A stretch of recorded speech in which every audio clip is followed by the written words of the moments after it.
Sin distancias, la UNED en Radio 3.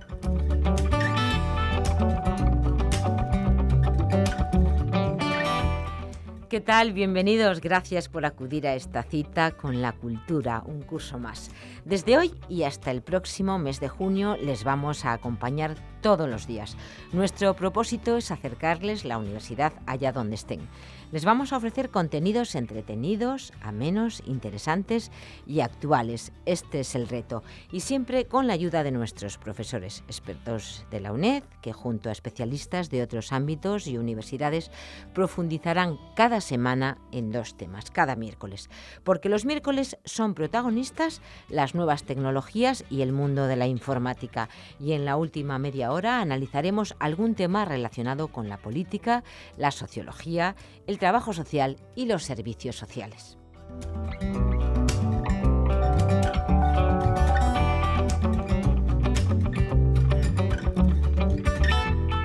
Puede escucharnos a través de Radio 3, del podcast de Radio Televisión, así como desde el canal UNED, que es canal.uned.es, también desde YouTube. En cualquiera de ellos tendrá la posibilidad de acceder a todos nuestros espacios que se inician hoy y que finalizarán en junio. Para empezar, un saludo de bienvenida. Estas son las palabras del decano de la Facultad de Ciencias Políticas y Sociología de la UNED, José Antonio Olmeda, y también del catedrático, director del Departamento de Ciencia Política y de la Administración, Ramón Cotarelo. Buenos días, empezamos un nuevo curso en la UNED y sobre todo en la programación radiofónica.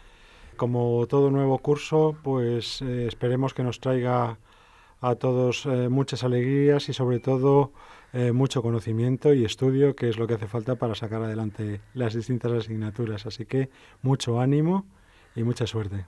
Sí, me sumo yo a estas felicitaciones de mi colega Olmeda. Mucho ánimo y mucha suerte, pero sobre todo el ánimo. No hay que fiar tanto en la suerte, que esta vez es esa ciaga. Construye tu futuro con la UNED, la universidad donde tú pones el ritmo, con el apoyo de los métodos más innovadores para lograr tus objetivos. Márcate un reto, ilusiónate. Con la UNED, tú puedes. Infórmate en uned.es.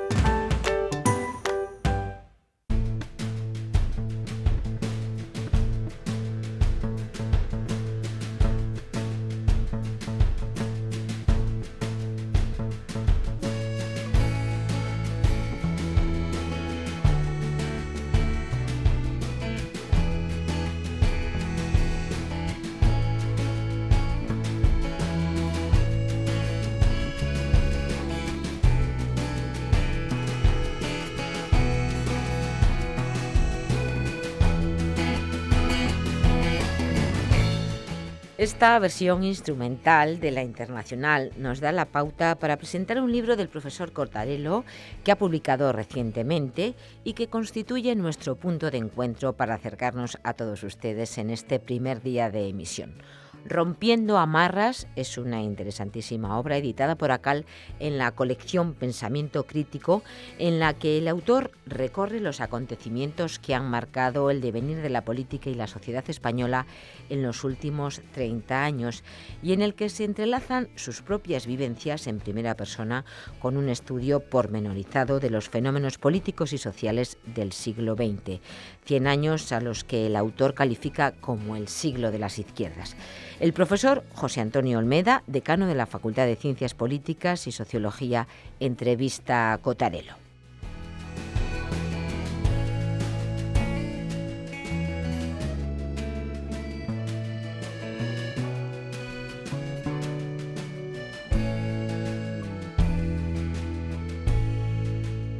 He visto alguna crítica en algún que otro conocido periódico sobre tu libro. Entonces, como a mí me gustaría hacer otra, pues vamos a empezar, si te parece, por ahí, a ver si me puedes resolver algunas dudas sobre él, ¿no? Me refiero al libro Rompiendo amarras, que acabas de publicar hace relativamente muy poco tiempo, y en el que planteas una reflexión sobre la izquierda.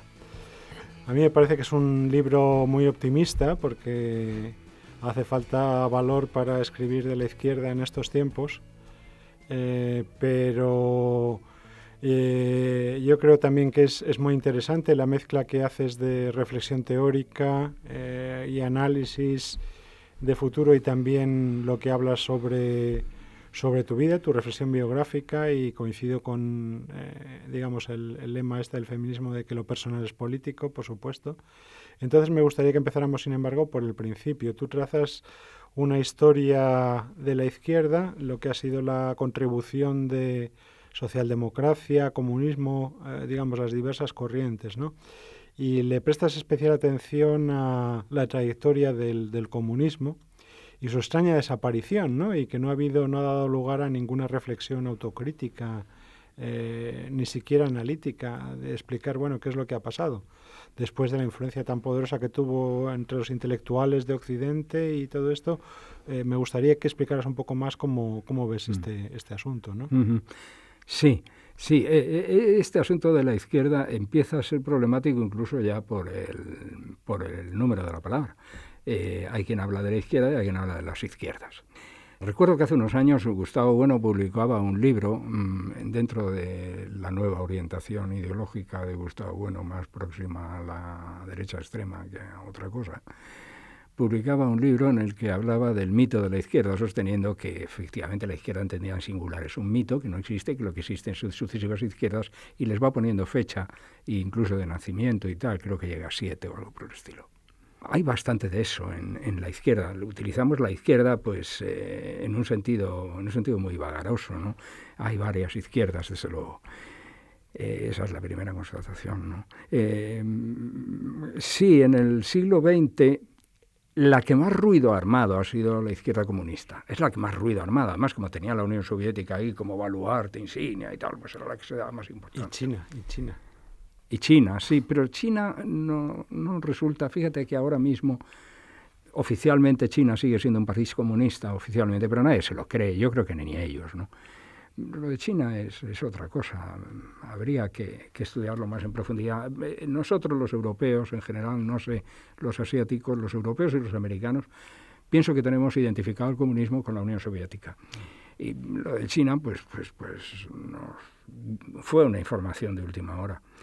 Y la Unión Soviética y el comunismo fue muy importante en eso, y efectivamente tiene razón, se afiliaron.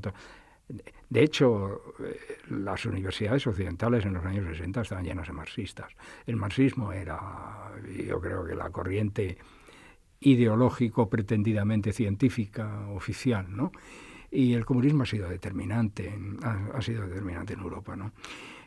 Sin embargo, si yo me pongo a estudiar qué izquierda ha hecho más por la transformación del orden social real del capitalismo, pues me encuentro que lo ha hecho la socialdemocracia, que resulta mucho más sólida de lo que parece, aunque el comunismo la atacó desde el primer momento y de hecho sigue atacándola, ¿no? Lo que me llama la atención, y por lo que va en parte el libro de Rompiendo Amarras, quizá hubiera tenido que poner algo así como Ajustando Cuentas, pero claro, eso resulta un poco menos brillante, es cómo una doctrina que ha dado origen a prácticas tan terribles, tan inhumanas, puede haber tenido ese prestigio, puede haber acarreado tanta fidelidad de los intelectuales, puede haber tenido tanto eco entre las masas, ¿no? Y cuando digo actividades y prácticas inhumanas, terribles, crueles, no me estoy inventando nada. A estas alturas eso ya es una vulgaridad. A estas alturas ya es una vulgaridad saber que Stalin mató más gente que todos los dictadores de extrema derecha juntos. Creo que fue antes del verano, cuando el Parlamento catalán se planteó hacer un homenaje a Andreu Nin, y a estas alturas ya sabe todo el mundo que a Andreu Nin lo secuestraron, lo torturaron y lo mataron los comunistas soviéticos con ayuda de los españoles, etc. Esa cosa, esa mezcla, porque al mismo tiempo el comunismo se presenta como el gran héroe de la lucha contra el fascismo, la resistencia, etc., en lo cual tiene parte de razón también. El partido de los comunistas franceses le llamaban el partido de los fusilados. Esa mezcla del bien y el mal es lo que parece fascinante en el comunismo. Pero a la hora de dar un juicio sobre si la izquierda se va a poder mantener en el siglo XXI si tiene algo todavía que decir, hay más que mirar a la tradición socialdemócrata, mucho más modesta, mucho menos flamígera, mucho menos tal, pero más consistente, porque es la que erigió el estado del bienestar. Y por eso esa primera parte va básicamente destinada pues, a sacarse uno una espina respecto a los recuerdos del comunismo, dejar el comunismo en su exacta medida. No digo yo que el comunismo no pueda tener un porvenir, pero sí, como tú apuntabas, que está muy bien visto, porque eso lo repito varias veces en el libro, porque es sorprendente, pero si quiere hacer eso, tiene que dar una explicación satisfactoria y en sus propios términos, es decir, con una crítica marxista de por qué se ha hundido la Unión Soviética. Y no vale decir, no, mire, es que la Unión Soviética se hundió porque en el fondo era capitalista, porque en el fondo no era lo bueno, porque en el fondo no sé qué, porque yo he oído ya verdaderos disparates. He oído decir que la Unión Soviética no era un país comunista, sino fascista, que era lo que me faltaba por oír, puestos a decir tonterías. No, el comunismo puede tener probablemente un futuro y como dentro de la izquierda, pues abrirse camino, pero no podrá hacerlo mientras siga jugando con el equívoco de decir tenemos un glorioso pasado, pero no nos atrevemos a decir por qué desapareció. Bueno, pero tampoco es eso. Se habla mucho, por ejemplo, de que la idea era buena, pero se realizó mal, o las tesis trotskistas de que traicionaron las esencias. Todos son variaciones más o menos siempre sobre el mismo tema, ¿no? Pero a mí me parece difícil. De hecho, no hay partido comunista que se presente como tal ante el electorado, digamos, hoy ya en el siglo XXI, en los países europeos, y todos se presentan más o menos disfrazados con otra imagen, otra máscara, ¿no? Sí, normalmente echan mucho mano al término demócrata, partido unido, siempre son una parte y se presentan como unidos, ¿no? Claro, sí, me parece que está claro. En la izquierda el comunismo podrá tener todavía una función, pero básicamente si la izquierda sobrevive es en los términos del socialismo democrático, en cualquiera de sus vertientes, en fin, tal. Y la tesis del libro, que es la que trato de sostener en la segunda parte, es decir, mire, y además, vamos a ver, hay que ser teóricamente consecuentes, ¿no?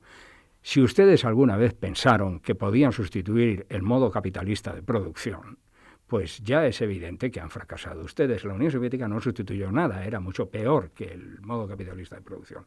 Por tanto, o ustedes formulan una alternativa verosímil y dicen ustedes, nosotros queremos sustituir esta sociedad capitalista por esta otra sociedad socialista, o dicen claramente que son ustedes unos gestores del capitalismo, que es en definitiva lo que es la socialdemocracia. Un gestor del capitalismo en función de términos y conceptos teóricos de justicia, libertad, etcétera, pero que no cuestiona el principio fundamental del capitalismo, que es la propiedad privada y el libre mercado. Y si no cuestiona eso, lo que yo diría sería, bueno, no se avergüencen si no pasa nada, si eso no es malo, porque ese término peyorativo de capitalista del que todo el mundo huye, pues es un poco injusto. Al fin y al cabo, pues habla usted de economía de mercado, pero la verdad es que la economía de mercado es una cosa sumamente sensata, hombre, si no se lleva a sus extremos, ¿no?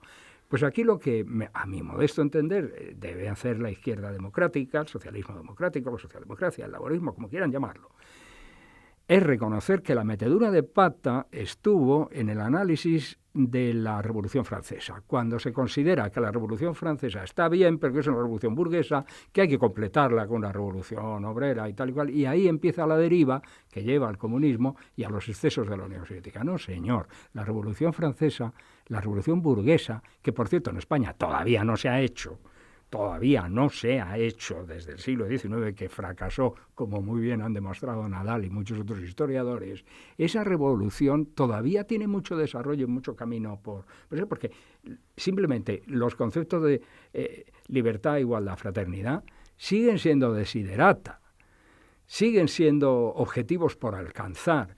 Y decir, no, mire, nosotros damos por cerrado ese episodio, porque eso es la revolución burguesa, y nosotros inauguramos uno nuevo que va a superar al anterior, una vez que han fracasado. ¿Por qué no volvemos al origen y decimos, la división izquierda-derecha nace precisamente ahí, nace en la revolución burguesa? Pues Sean ustedes fieles a su tradición y sigan por ahí, desarrollen esa revolución burguesa. Claro, pero en la Revolución Francesa también aparece por primera vez el terror. Claro, sí, como desviación. No se le ocurre a nadie, me parece a mí, ni se le ocurrió entonces, ni se ocurre, hombre, salvo a los que vivían de él, evidentemente, justificarlo. Que yo sepa. Aquello terminó, pues como terminó, con la muerte de su principal valedor, de la forma dramática en que se produjo, y con una especie de correr tupido velo sobre este manifiesto, sobre esta manifiesta degeneración de la revolución. El terror siempre será una degeneración, pero no se le ocurre a nadie ni ocultarlo, ni justificarlo, ¿no? Uh-huh. Bueno, volvamos a la socialdemocracia, que yo creo que tienes razón. No sé si ellos se definen así o se sentirían a gusto con este papel de gestores del capitalismo, porque ahora precisamente en lo que estamos viendo en la actualidad, en lo que ha sido la crisis esta última en la que estamos todavía inmersos, los partidos socialdemócratas no han salido muy bien parados, ¿no?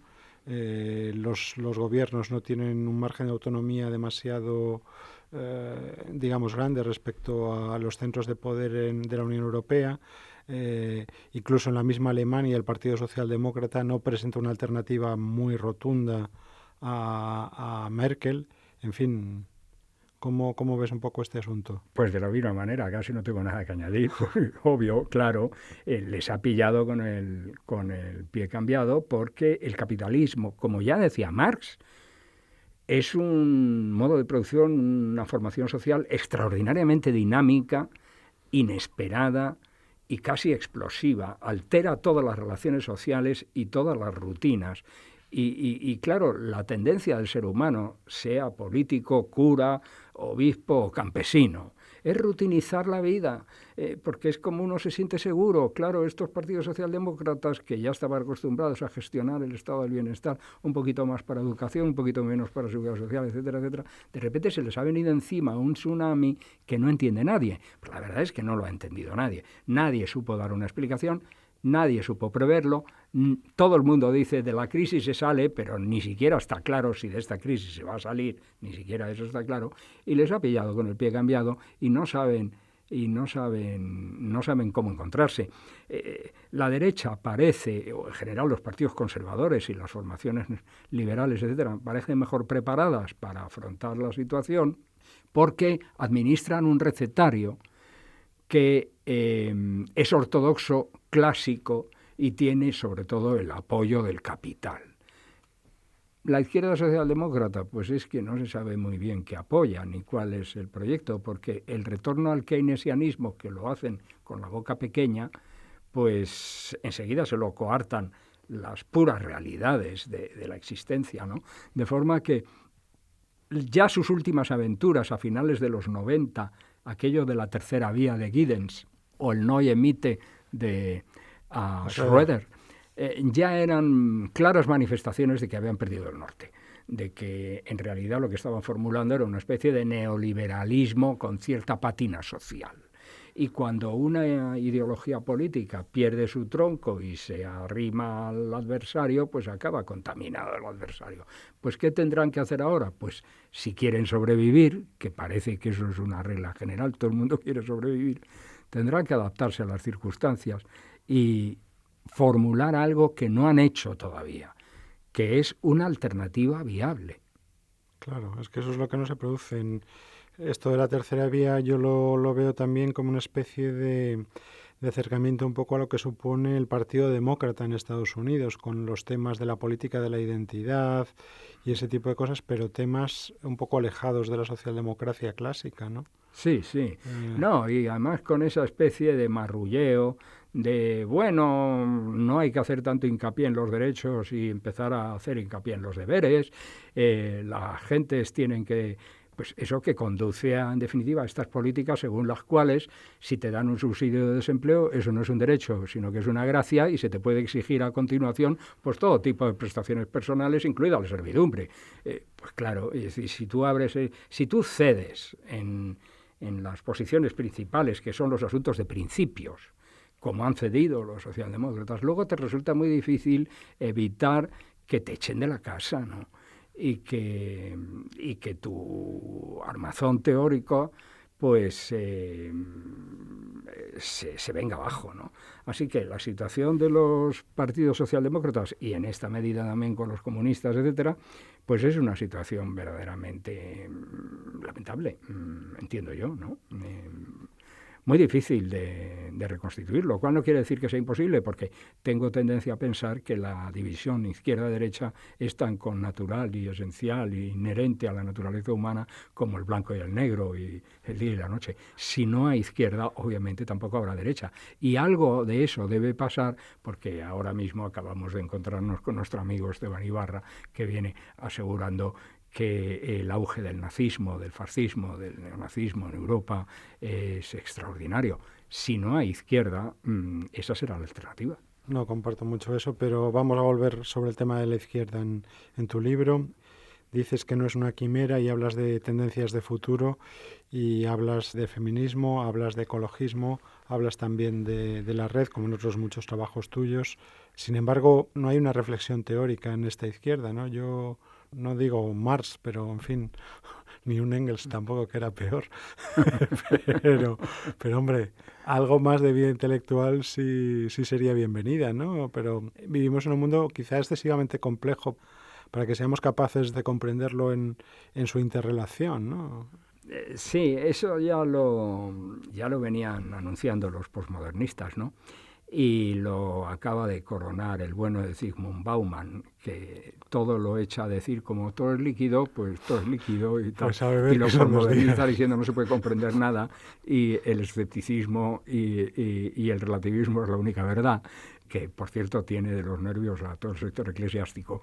Y cuando digo todo el sector eclesiástico no me refiero solamente al eclesiástico oficial, me refiero a todos los sectores eclesiásticos de los partidos políticos. Por ejemplo, los mandarines de la izquierda, pues hombre, son tan eclesiásticos como los miembros del clero, ¿no?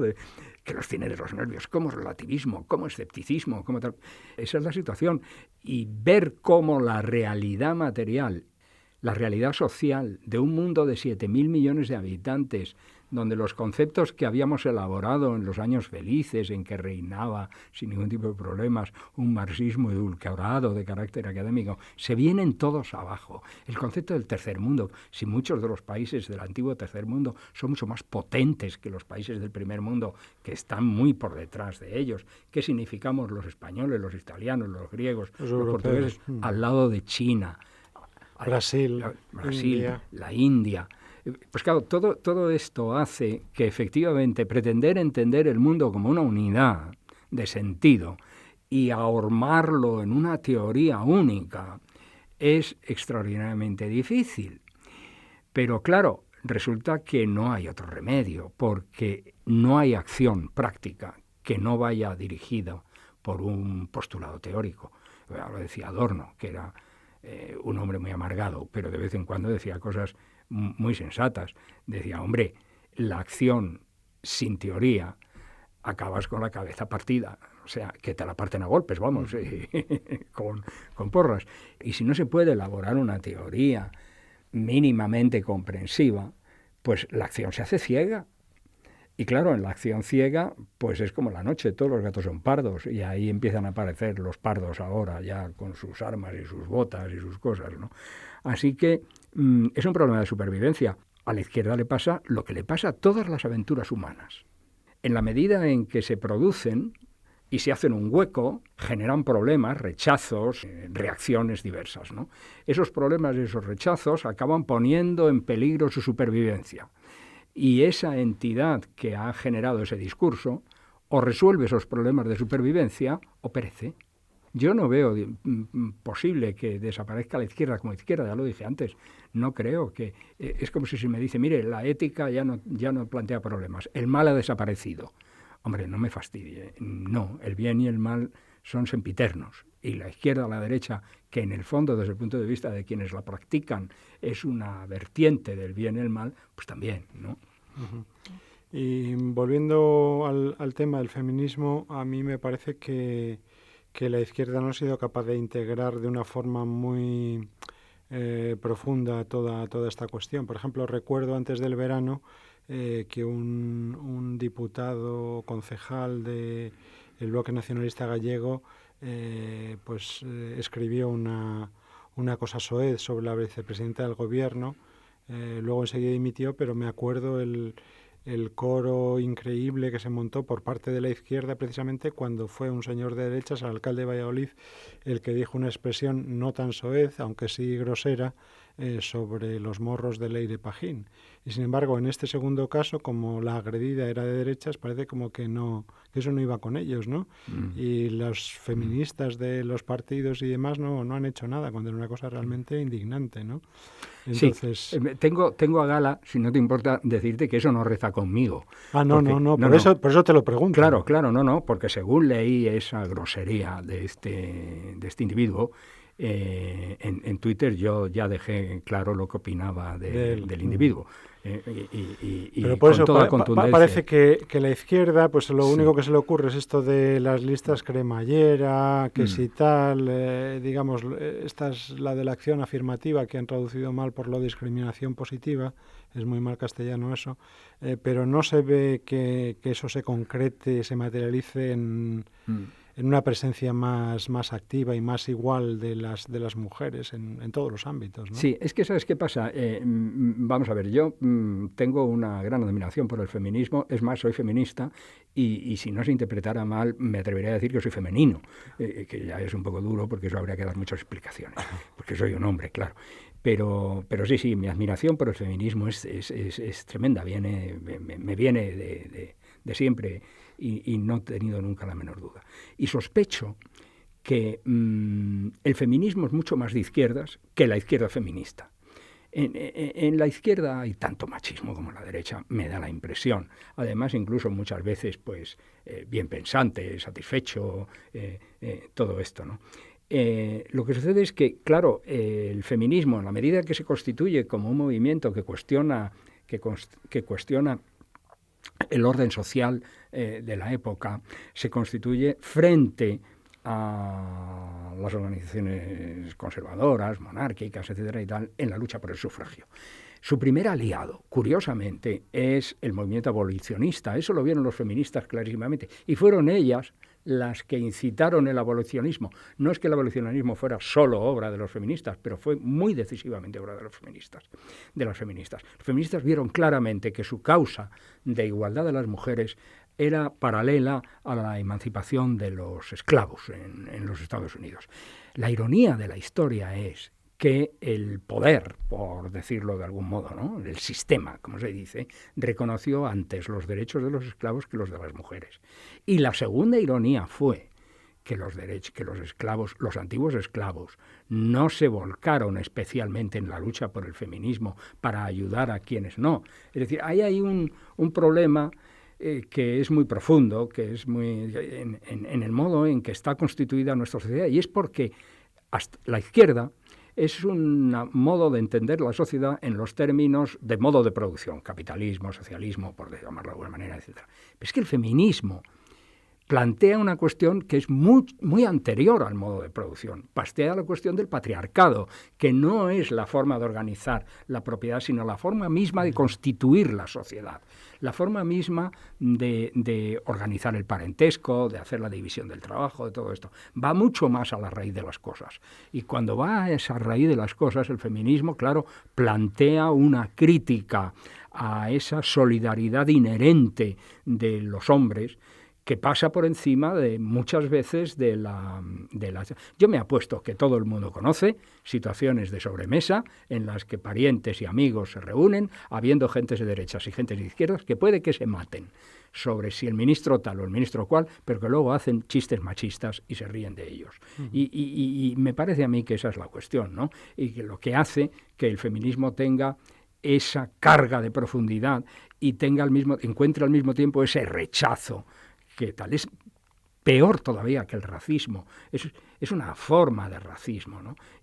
Pero sí está en todas partes, o sea, podríamos estar poniendo ejemplos. En Estados Unidos prefirieron elegir los demócratas como candidato a Obama antes que a Hillary Clinton. Mira qué bien. Y había unos grandes temas de crítica cierto. Contra Hillary Clinton por el hecho de ser mujer, ¿no? Cierto. Bueno, luego se buscan siempre excusas. No es que sea mujer, es que es rica, es que no sé qué, es que ya fue vicepresidenta, es que siempre hay excusas. Yo estaba entonces en Estados Unidos y vi cosas sorprendentes precisamente en medios de la izquierda criticándole a ella, ¿no? O sea, claro. Es una cosa tremenda. Claro, es que es eso, efectivamente.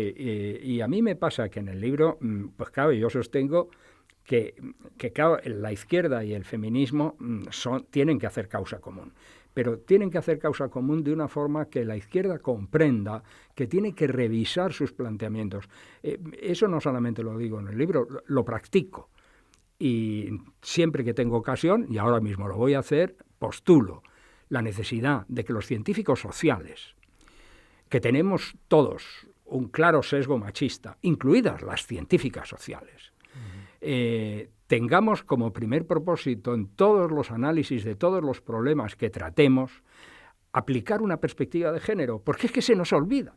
Y hablamos, por ejemplo, de la pobreza en el mundo y pasamos por alto el hecho de que cuando se trata de contar a los pobres, resulta que las pobres son mucho más que los pobres.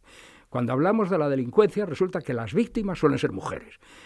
Claro, entonces la perspectiva de género es desde un punto de vista moral y epistemológico un principio fundamental de toda la ciencia social, ciencia política, de la sociología, etcétera. Debiéramos aplicaros eso. Ahí no tengo la menor duda, verás que soy muy combativo. Más incluso que con el ecologismo. Sí, porque es otro de los ingredientes que... Claro. Que señalas para la izquierda. Para revitalizar para la izquierda, ¿no? Siempre y cuando lo haga sinceramente. Es decir, esto de yo me aproximo a usted para que me dé usted los votos, pero en el fondo no creo en su mensaje, eso se tiene que acabar. Es decir, que la izquierda se tiene que feminizar, igual que se tiene que ecologizar, tiene que entender las razones del ecologismo. Pero eso me preocupa menos. ¿Por qué? Pues porque en el fondo es un problema que tiene los días contados. O hacemos caso al ecologismo o desaparecemos como especie.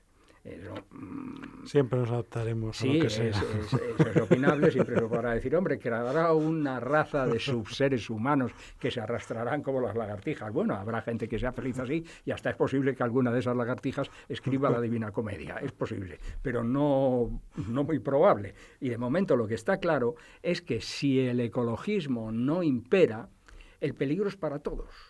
Mientras que si no impera el feminismo, el peligro es para las mujeres y para quienes simpatizamos con ellas, quienes simpatizamos con su causa, quienes creemos que si el ser humano, la especie, el género, hemos llegado hasta aquí, que no está nada mal, no debemos olvidar que hemos llegado utilizando solamente la mitad de nuestras potencialidades, porque la otra mitad no la hemos dejado hablar. Ni la hemos dejado hablar, ni la hemos dejado escribir, ni la hemos dejado pintar, ni la hemos dejado hacer música, ni la hemos dejado hacer nada. Y luego decimos, claro, a ver, ¿cuántos filósofos mujeres ha habido? Hombre, mira qué gracia, si usted no deja a la gente desarrollarse, pues no puede usted pedirle después resultados. Es decir, llegar un momento en que la historia de la humanidad sea toda la humanidad quien aplique todas sus potencialidades, pues nos puede sacar de muchos apuros, ¿no? Sin duda. Bueno, uno de los problemas que pueden verse ahora en las sociedades islámicas es precisamente que prescinden de la mitad de su población, ¿no? Claro, y claro. Eso es... No solamente eso, sino yo me atrevería a decir más. No solamente prescinde de la mitad de la población, sino que además gasta bastantes energías en reprimirla y en aniquilarla. Es verdad que parte de esas energías las sublima, les da formas de arte, por ejemplo, novelas, religiones, la misoginia de las religiones es tremenda, ¿no? Lo que las religiones fabulan para justificar la opresión de las mujeres. La literatura, ¿verdad? Uno lee Madame Bovary, uno lee Ana Karenina, o esa, la de Vetusta, la de Clarín, la regenta. La regenta, uno lee la regenta, ¿y qué es lo que se ve ahí? Pues sí, mujeres atribuladas por unas grandes pasiones y tal, pero que no son otra cosa que eso. Es decir, son señoritas, esposas de clase burguesa media que no dan pala al agua, que ni siquiera se cuidan de los hijos. Karenina pues ve a sus hijos cuando los visten, ¿verdad? Como otras personas. Y claro, no son plenamente seres humanos desarrollados, pero es que eso viene desde los tiempos antiguos. Cada vez que una mujer toma la palabra en la Ilíada, es raro que no empiece con un discurso que diga, aunque soy una pobre, infeliz mujer, me atrevo a decir, está siempre justificándose por usar la palabra. Es decir, las energías que hemos gastado, muchas las hemos convertido en epopeyas, pero gran parte de las energías consisten simplemente en reprimir a las mujeres, impedir que puedan desarrollarse. Esas también se liberarían, ¿no? Ajá, sin duda. Pero hace falta otro planteamiento moral. Uh-huh. Bueno, vamos a seguir con el libro. En su tercera parte haces ahí una reflexión ya mucho más personal, autobiográfica, y bueno, pues trazas una serie de viñetas que llegan prácticamente hasta la actualidad. Y bueno, quería que hablaras un poquito sobre todas esas cosas. Sí. Tu familia. Es muy duro y me resulta difícil hablar de eso porque, claro, yo provengo de una familia curiosa, ¿no? Que unida por la guerra prácticamente, porque parte de mi familia pues es de origen de académicos y pues, mi abuelo y mi bisabuelo eran académicos y tal, y otra parte de mi familia pues de origen campesino. La guerra que hace estas cosas justifica que la hija, que era mi madre, la hija de una familia oligárquica del norte, de relumbrones académicos, se case con el hijo de un campesino semianalfabeto que consiguió a duras penas estudiar veterinaria y que además era un activo militante del Partido Comunista, ¿no? En la guerra. De forma que ese matrimonio se enfrenta a la familia, sobre todo a la familia materna, por su opción política, ¿no? Y claro, eso ha marcado la existencia de mi familia, ha marcado la mía también en muy buena medida, pues yo crecí, claro, en una familia, porque mis padres se exiliaron, pero regresaron enseguida, es decir, no mantuvieron el exilio exterior gracias a que mi abuelo les consiguió eliminar todos los testimonios que las autoridades franquistas tenían contra ellos, ¿no? Entonces regresaron, pero siguieron haciendo actividades clandestinas contra el régimen, fueron detenidos, procesados y encarcelados. Y yo he vivido, pues desde pequeño, pues una situación de práctica excepción y anomalía en un país que era todo religioso, todo franquista, pues yo veía que en mi casa pues eso no pasaba y tal. Luego esa militancia comunista se trocó en una de esas habituales cosas, que por eso me ocupo del comunismo en la primera parte, en una de esas típicas cosas del Partido Comunista que decidieron que había que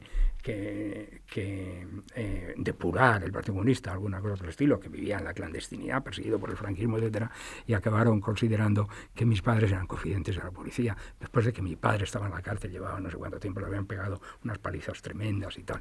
Incluso que mi madre tenía un asunto con algún policía de la Brigada Político-Social. Infundios y calumnias propios de la época que me permiten desarrollar la teoría que formulo en el libro de que hay muchas veces en estos conflictos víctimas y dobles víctimas. Las dobles víctimas lo ejemplifico en el caso de una alemana que estaba casada con Karl Radek, que era otro alemán firme bolchevique, que claro, cae víctima de Stalin, el tal Radek, en los años 30 y no tienen otro pito que hacer que coger a su señora y mandarla a un campo de concentración en Siberia. Cuando se firma el pacto germano-soviético, una señora que era comunista, igual que Karl Radek, que era comunista, amigo íntimo de Lenin, etcétera. Cuando se firma el pacto germano-soviético, los soviéticos cogen a esta señora alemana y se la entregan a los alemanes, que la meten en otro campo de concentración. Es decir, esta señora ha pasado por un campo de concentración comunista y por un campo de concentración alemán. Es una doble víctima, pues igual que mi familia, igual que mi madre, es una doble víctima. Es víctima de los franquistas por luchar contra los comunistas y es víctima de los comunistas por luchar de una manera, pues eso, con unas concepciones amplias, etcétera. Eso marcó en buena medida mi existencia, mi militancia e incluso mi actitud frente a la izquierda. Muchas veces me he preguntado, pero ¿cómo puedo yo ser personalmente, no desde el punto de vista académico, que espero haber mantenido una actitud de independencia y de neutralidad y de imparcialidad académicas, ¿no? Pero sí, personalmente, ¿cómo puedo haber mantenido mi actitud de izquierda habiendo sido maltratado de esta forma por determinada izquierda? Pues por lo que sostengo, porque ese tipo de cosas, pues como decía mi madre, muy bien dicho, decía, es que, claro, los ideales no tienen nada que ver con la sucia realidad práctica de las cosas. Lo que decía también Bertolt Brecht, mi madre era muy lectora de Bertolt Brecht, cuando decía, camarada, el partido tiene 10.000 ojos y tú no tienes más que 2. O sea, que si la orden que te han dado es repugnante, tú te callas y la cumples, ¿no? Eso de eliminar el juicio personal, el juicio moral personal de que si lo que hago está bien o está mal, en honor de lo que manda el partido, que es justo el gran defecto de los nacionalismos, ¿verdad? Es que el nacionalista cree que queda exento de ese terrible trabajo de tener que decidir si está haciendo bien o está haciendo mal, porque le dicen, lo estás haciendo en interés de la patria. Como lo estás haciendo en interés de la patria, da igual tu juicio moral. De esa manera, todos somos asesinos, todos somos criminales. Si no mantenemos esa vigilancia permanente, es decir, probablemente los peores desde el punto de vista ético sean los míos. Y esa es una vigilancia que tienes que tener, porque ya se sabe que el adversario pues siempre va a dar, pero que los tuyos... tal. Y entonces esa actitud de crítica y rebeldía frente a los tuyos es doblemente penada. Nadie se fía de ti. Y claro, eso es lo que yo concluyo respecto a mi propia biografía personal. He mantenido la fidelidad a unos principios críticos, principios genéricos de izquierda, etcétera, pero con absoluta independencia de toda organización, lo que me ha hecho al mismo tiempo sospechoso para todas, lo cual está muy bien, porque de esa manera no vienen y te tientan, porque claro, como decía Oscar Wilde, la mejor manera de vencer a la tentación es rendirse ante ella. Y claro, pues no es mi caso, ¿no? Bueno, sí, estaba pensando que bueno, sí, tienes razón con esto de la tentación sobre todo, pero lo de la independencia, pero es que eso yo creo que está especialmente castigado en un país como España, ¿no? Que es un país muy gregario, muy de grupo, ¿no? Muy ovejuno, ¿no? De alguna forma. Fuente ovejuna, sí. Entonces sí. Se castiga la independencia de criterio y el no casarte con nadie, ¿no? Por decirlo así, ¿no? Sí, sí. Es curioso porque además eso que se produce sin duda alguna, claro, porque yo no hablaría así con este desparpajo si no fuera porque me consta que hay muchos más casos y que son suficientemente conocidos, etcétera, ¿no? Y pues, decir, hombre, pues habla usted por la herida y tal. No. Mire, está bastante claro que hay un discurso teóricamente favorable a la independencia cuando se dice no hay que politizar un problema. Pues lo que quiere usted decir prácticamente es que hay que dejarlo en manos de independientes, de gente que no sigan consignas políticas, etcétera. Hay una valoración de la independencia en teoría y una denigración sistemática en la práctica. Sobre todo, ocultación, ninguneo y zancadilleo. Lo que el que quiera mantener independencia de criterio e independencia de juicio en una sociedad como la nuestra, que como dices muy bien, no solamente es gregaria, sino tremendamente corporativa, fulanista, amiguista y enchufista, son nuestros grandes defectos. No nos los estamos inventando nosotros, están en Costa, están en los arbitristas, están en Quevedo, es una tradición. Nuestra desgracia es precisamente esta, la política de clanes, la política de banderías, ¿no?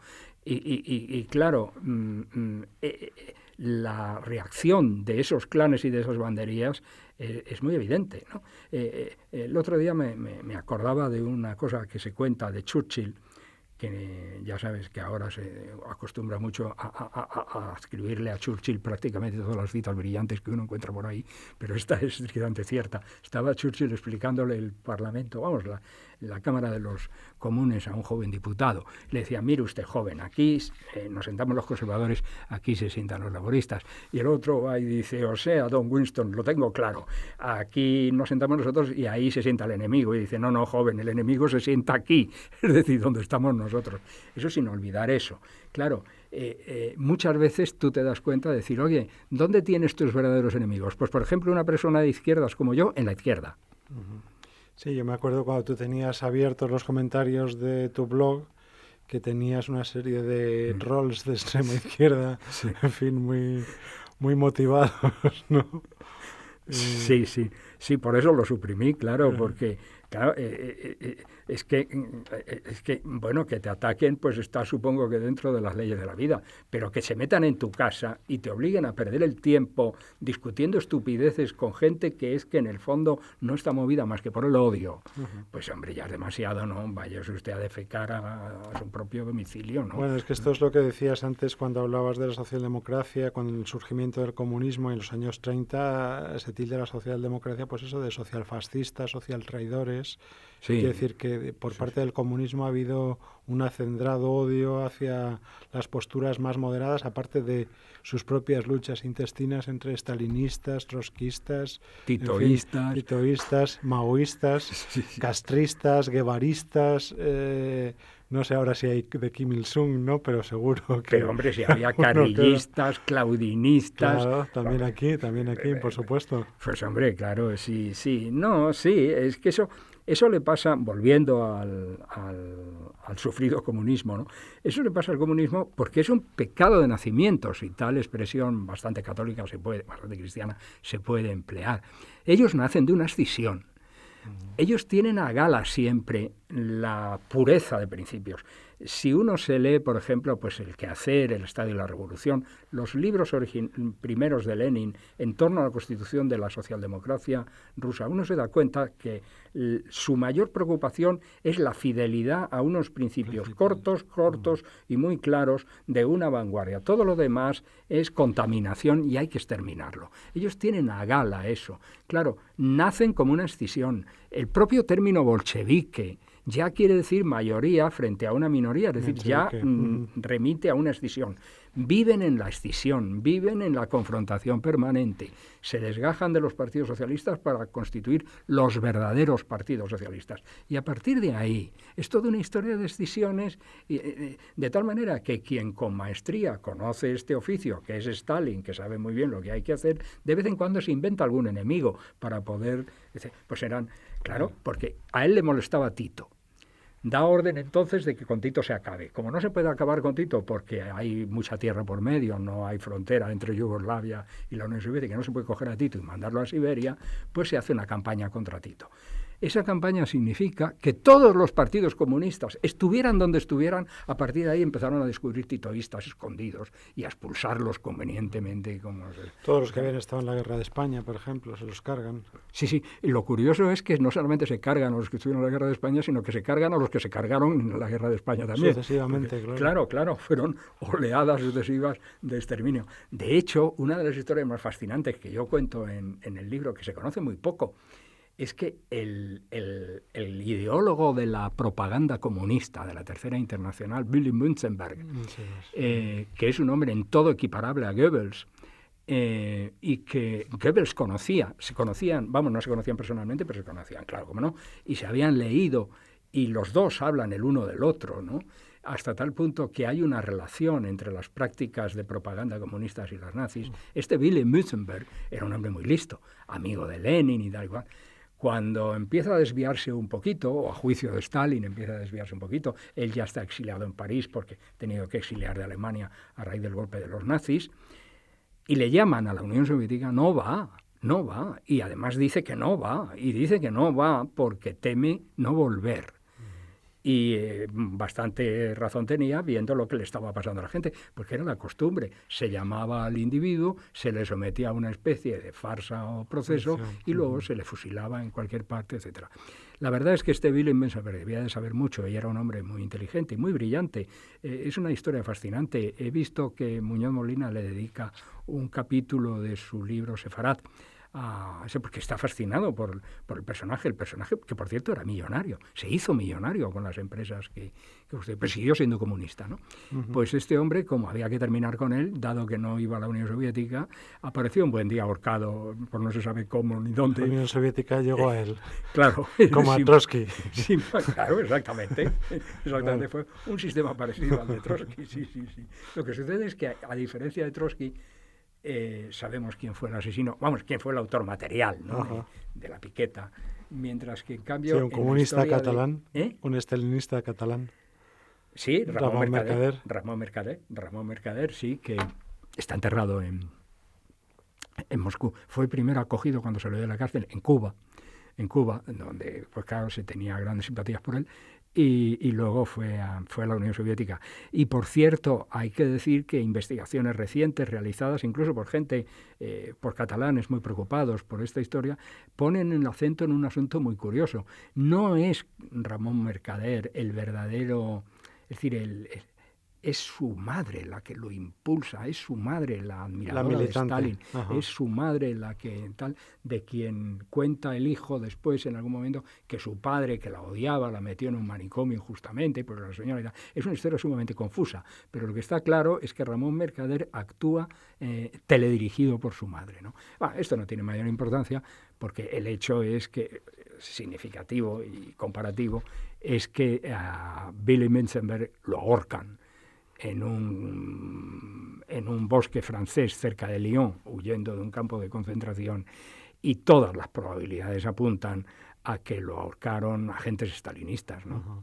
Sí, claro, igual que el caso comentábamos de Nin aquí en España en la guerra. Sí, claro. Y bueno, tantos el otros. caso de Nin, que efectivamente es llamativo, porque de lo que se sabe ya le quedan a uno los pelos tan de punta, que excuso decir el día que sepamos lo que ahora no se sabe. Es decir, de lo que se sabe, que fue secuestrado por la policía, conducido a una cárcel de Alcalá de Henares, de la que lo sacan después por la noche para llevarlo a lo que se presume que era un chalet de Alcalá de Henares, propiedad de doña Constancia Fernández de la Mora. Concepción es una sobrina nieta de Antonio Maura y, por cierto, tía de Jorge Semprún. Es decir, Semprún Maura, ¿no?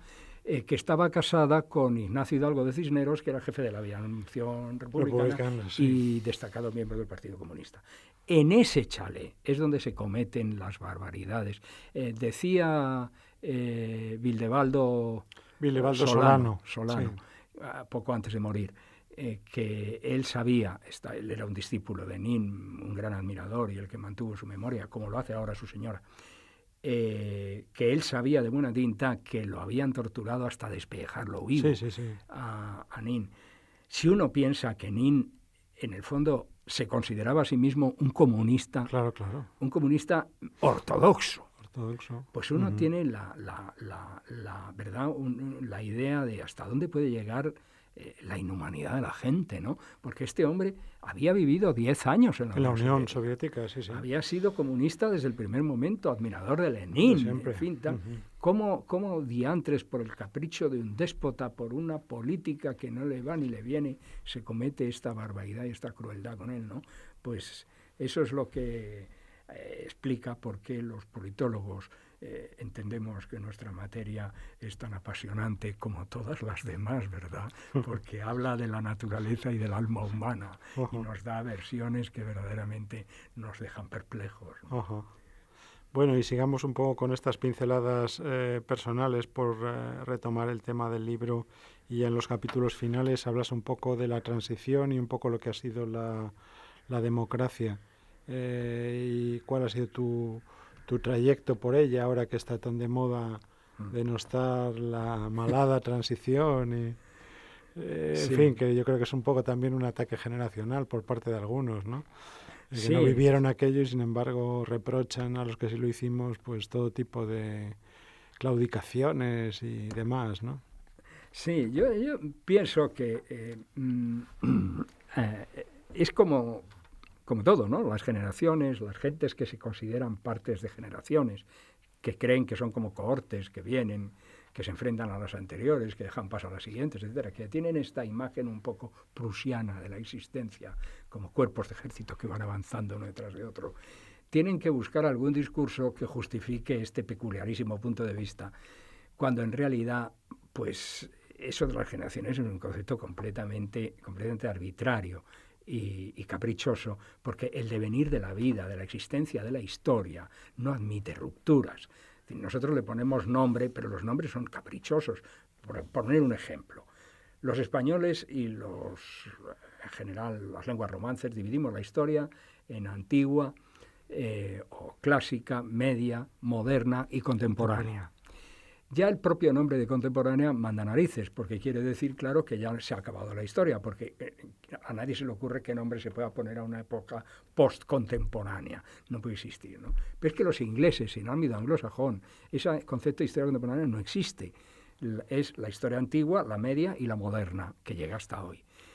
Podemos estar de acuerdo con respecto a lo que se llama el término del comienzo, ¿no? ¿Cuándo empieza la Edad Moderna? Pues más o menos en torno al descubrimiento de América, etcétera, ¿no? Pero ya no estamos de acuerdo en cuándo termina y empieza la contemporánea, ¿no? Pues ¿por qué? Porque son convenciones. Y claro, esta idea de las generaciones, y mire usted, tal, como la generación del 27, la generación del 98, todo eso son convenciones. Pero claro, la gente necesita grupos en los cuales fundirse y con los cuales definirse, porque es muy molesto hablar solo en nombre propio, sin representar a nadie. Y quien está escamado de haber pertenecido a partidos o a sindicatos, etcétera, pero quiere seguir hablando con una voz colectiva o atribuirse una representación o una representatividad que cree que no tiene, pero que merece, pues inventa conceptos de este tipo.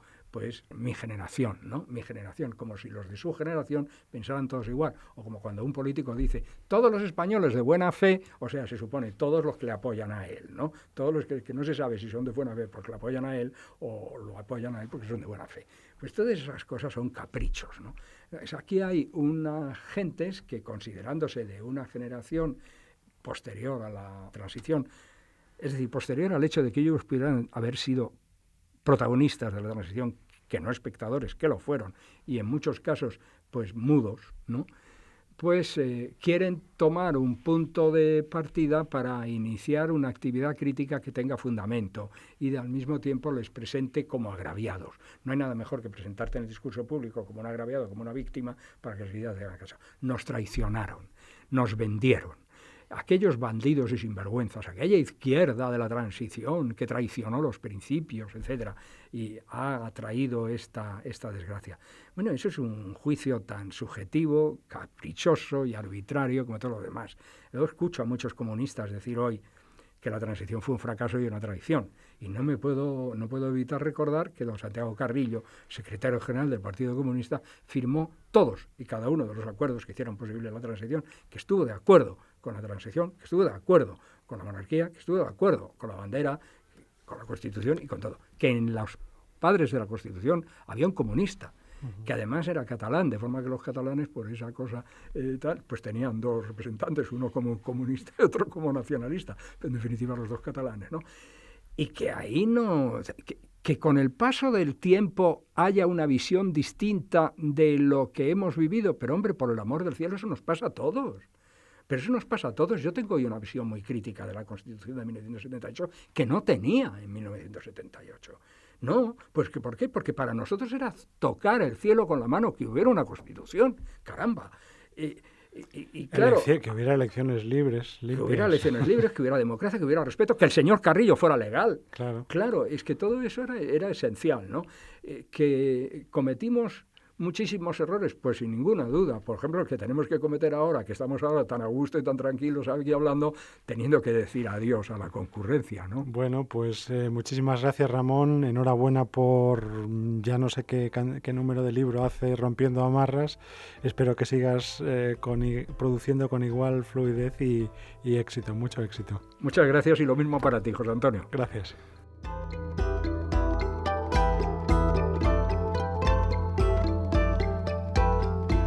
Seguro que estáis de acuerdo conmigo. Una opción interesante para el inicio de este curso es la lectura de Rompiendo Amarras, una visión personal de la izquierda entre dos siglos. Un libro editado por ACAL en la colección Pensamiento Crítico, en el que Ramón Cottarello, gran conocedor y estudioso de los fenómenos sociales y políticos, catedrático y director del Departamento de Ciencia Política y Administración de la UNED, realiza un penetrante análisis de la izquierda en el siglo XX a través de su propia experiencia vivencial y el estudio de los discursos del obrerismo tradicional, del feminismo, ecologismo, las utopías, etc.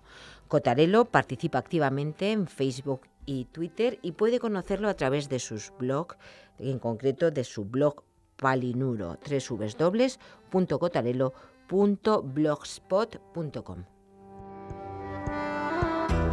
Ha realizado esta entrevista el decano de la Facultad de Ciencias Políticas y Sociología de la UNED, al que agradecemos su presencia también hoy aquí, José Antonio Olmeda. En este punto nos despedimos. El miércoles vuelven los contenidos relacionados con las nuevas tecnologías, la política, la sociología, el trabajo social y los servicios sociales. Pero no olvides que te acompañamos todos los días de la semana hasta junio en Radio 3, en YouTube, en el podcast de Radio Televisión Española y desde el canal .uned.es. Te deseamos lo mejor para este nuevo curso que se inicia. Gracias por elegirnos.